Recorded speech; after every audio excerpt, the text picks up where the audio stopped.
శ్రీలక్ష్మీర్వల్లభారంభ వికనో ముని మధ్యమాన్ అస్మదాచార్య పర్యంతం వందే గురు పరంపరా శ్రీ వికనస గురవే నమః. తెలుగు వర్ణ ప్రేక్షకులకి నవంబర్ 19వ తేదీ 2020 స్వస్తి శ్రీ చాంద్రమానం శ్రీ శర్వరీనామ సంవత్సరం దక్షిణాయనం శరదృతువు కార్తీక మాసం శుక్లపక్ష పంచమి నాగపంచమి గురువారం. ఈరోజు పంచమి రాత్రి 2:36 వరకు, పూర్వాషాఢ నక్షత్రం మధ్యాహ్నం 2:40 వరకు, వర్జన్ రాత్రి 10:33 నుండి 12:08 వరకు, దుర్ముహూర్తం ఉదయం 9:53 నుండి 10:38 వరకు. మళ్ళీ మధ్యాహ్నం 2:22 నుండి 3:06 వరకు మధ్యాహ్నం దుర్ముహూర్తం.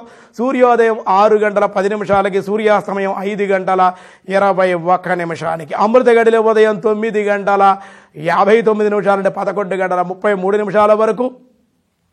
రాహుకాలం మధ్యాహ్నం 1:30 నుండి 3 వరకు కూడా మధ్యాహ్నం రాహుకాలం.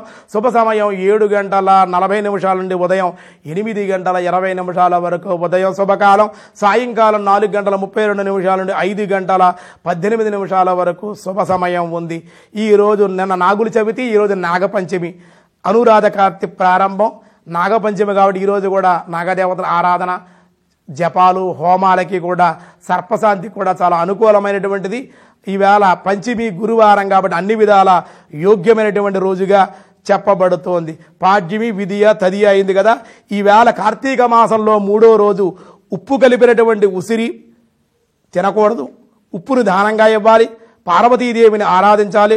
ఓం పార్వతీ పరమేశ్వర స్వః కార్తీక దామోదర స్వః అని హోమం చేస్తే శక్తి సౌభాగ్యం కూడా కలుగుతుంది. ప్రేక్షకులందరికీ కూడా తెలుగు వన్ ద్వారా మీకు కార్తీక పురాణాన్ని, కార్తీక మహత్యం మీరు యూట్యూబ్లో తెలుగు వన్ కార్తీక మహత్యం లాగిన్ అయితే కనుక నేనే ఆడియో చెప్పడం జరిగింది. మీరందరూ కూడా రోజు కూడా కార్తీక మహత్యాన్ని తెలుగు వన్ ద్వారా